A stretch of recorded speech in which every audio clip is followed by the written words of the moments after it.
네, 다음 철강주 얘기하겠습니다. 뭐 철강주 흐름들이 조선주 흐름이 괜찮았고 그죠? 네. 근데 철강주가 그 상당히 탄력 있게 뭐 중소형 철강주들도 올라오면서 오는데 뭐예요? 철강 결국 가격을 올릴 철강 가격 인상에 근거한 건가요?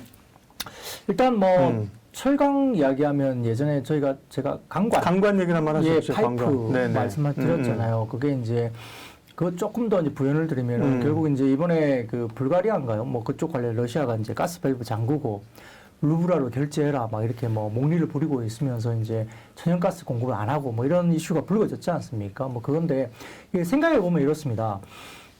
과연 이제 러시아가 루블화로 결제를 해달라고 하는 게 지금 갑자기 일어난 일일까요? 여러분들 스토리 알면은 그렇지 않다는 걸 제가 말씀드리고 있는데 대부분 다 러시아 쪽에 이 천연가스나 이런 것들을 구입할 때 어떻게 하냐면 루블화로 결제를 안 하지만 러시아가 대부분 뭐 예를 들어서 유로화나 달러화로 들어오면 80에서 85% 정도를 거의 다 루블화로 환전을 해서 가져가거든요. 그러니까 원래 러시아가 가져가는 돈은 루블화가 한 80에서 85%였어요, 원래. 근데 그거를 기존에는 돈이 들어오면 러시아가 환전을 해서 가져왔습니다, 루블화로. 근데 지금 그거를 어떻게 하냐면 야, 우리가 옛날에 80에서 85%를 다 루블화로 환전해서 우리가 가져갔는데 이제는 우리가 환전 안 하고 네가 루블화로 그냥 갖고 와 이거예요. 그러니까 갑자기 그 이전에는 루블화로 절대 준 적이 없고 루블화로 뭐 결제한 적이 없다 이게 아니라 기존에는 루블화로 80에서 85% 이상을 이미 환전해서 러시아가 루블화로 받았거든요. 받았는데 그거를 본인들이 하던 거를 이제 주는 사람 입장에서 환전해서 달라 이거예요. 그러니까 이게 언뜻 보면은 루블화로 결제가 전혀 안 되는 게 갑자기 뭐 루블화로 전액 결제를 해라 이게 아니거든요. 그래서 조금 이제 이거는 자존심 싸움으로 좀 보는 분도 되게 많거든요. 그렇기 때문에 이게 갑작스러운 일은 아닙니다. 근데 이제 그 과정에서 천연가스 가격이 이제 어떻든 급등하다 보니까 러시아 쪽에 들어가는 그 PNG 이런 부분들이 이제 이게 가스잖아요. 가스 부분을 이제 LNG로 이제 액화로 바꾸는 거잖아요. 그래서 그런 부분들이 미국 입장에서는 이 러시아 관련된 이 PNG가 안 들어가게 되면 미국 걸 팔게 되는 거죠. 그래서 미국은 상당히 좋을 거예요. 아마 뭐 러시아 제품을 뭐 유럽에서 안 쓴다 그러면 미국 걸 갖다 써야 되거든요. 그래서 이게 연쇄적으로 LNG가 들어가니까 파이프라인, 그러니까 강관이 굉장히 이제 많이 쓰일 거고요. 왜냐하면 가스를 보내는 그렇죠. 터미널이 필요하니까. 그래서 또 미국 같은 경우도 예를 들어서 생산 지역에서 그 항구 쪽에 터미널까지 보내는 그렇죠. 수송관이 필요하지 않습니까? 그래서 이제 이 강관이라는 게 필요해요. 그래서 이게 동그란 강관이 필요한 거고요. 그래서 파이프와 관련된 주식들이 굉장히 좋은 거고, 그게 또 스테인리스로 가야만이 이제 이게 그 부피를 줄여야지 이제 한 번에 많이 갈 수 있으니까 이게 제가 기억하기로는 한 165도 정도까지 낮추면은 전체 이 부피가 엄청나게 줄어든다고 하거든요. 그게 뭐 600분의 1인가 뭐 이렇게 줄어든다고 해요. 그러면은 많은 양을 한 번에 보낼 수 있기 때문에 이게 그러면 그 저온을 이제 견뎌야 되지 않습니까? 그러면 그 관에 관련된 부분 재질이 스테인리스가 돼야 되는 거예요. 그래서 이제 이 스테인리스를 하는 어떤 강관 업체들이 굉장히 좋다. 근데 과거에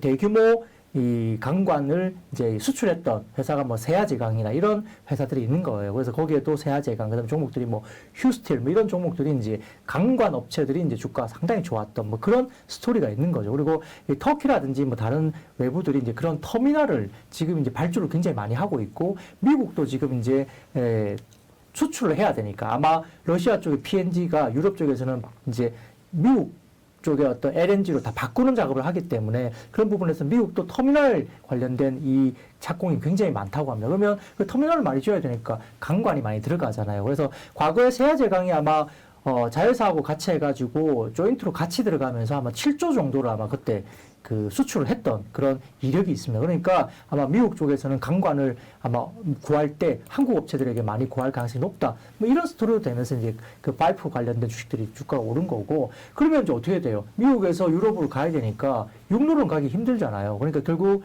이제 LNG 선을 이제 많이 발주를 할 거다. 그리고 카타르 관련된 이슈도 있고. 그러니까 이제 조선업종이 이제 LNG 관련된 많이 만드는 그런 강점을 가진 조선주가 이제 움직였던 그렇게 스토리를 이제 우리가 그렇죠. 소설처럼 이제 설명드릴 수 있는 겁니다.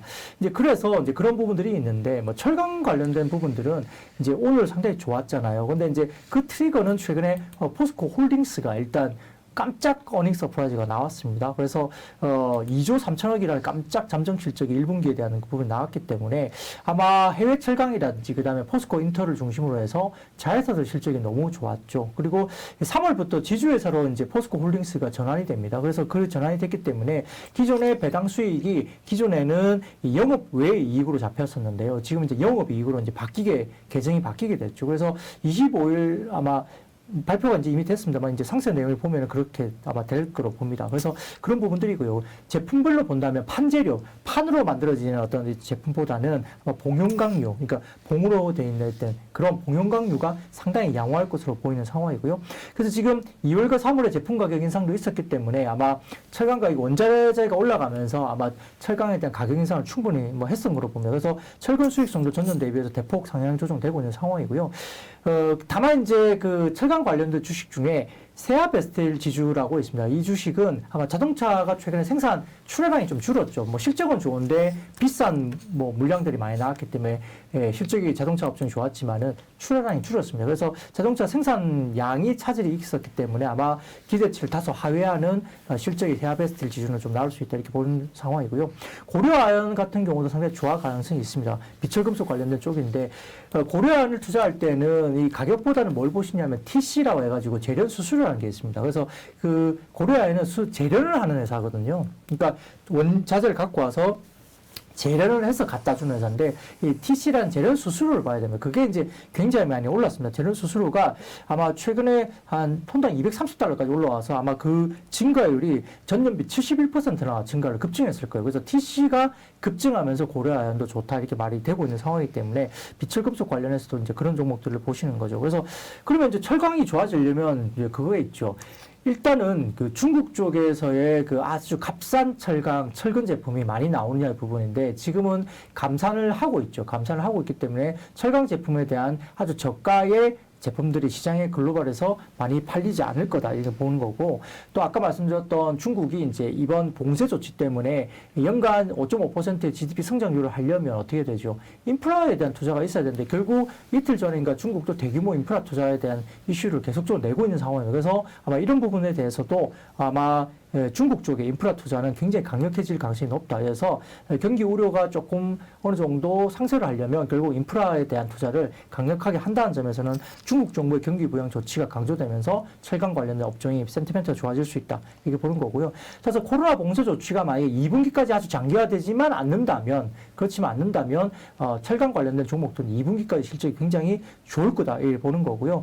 미국도 마찬가지죠. 시차를 두고 지금 모멘텀을 갖고 있고 경기 관련된 건설도 상당히 좋아요. 오늘 건설기계 같은 부분도 진성 TC라든지 이쪽도 상당히 좋거든요. 두산파켓도 실적이 좋게 나오는데 이런 부분들이 결국은 건설기계 장비 관련 쪽도 상당히 좋아집니다. 그래서 인프라 관련된 섹터들이 좋다면 철강도 상당히 수요가 좋을 거다 이렇게 볼 수 있습니다. 그래서 2분기까지는 실적을 놓고 보고 가자. 끌고 가자 이렇게 말씀드리겠고요. 그런 부분에서는 지금 아마 제품 가격 인상이 계속적으로 이루어지고 있는 철근 이걸 반영한다면 현대제철이나 동국제강 그다음에 대한제강, 한국철강 이런 네 가지 종목 정도가 이 철근 가격에 대한 인상 이 부분에 대한 수익성 개선이 2분기에도 이어진다. 이런 점에서는 관심종을 말씀드리겠고, 가격 협상에서 이제 최근에 상반기 가격 협상 톤당 10만 원 이상 올라가거든요. 이게 거론되고 있는 자동차 강판. 이 업계에서는 그 30만 원 뭐 올리자 이렇게 말하는데 뭐 자동차 업종에서는 이제 그건 안 된다 이야기 되고 있고요.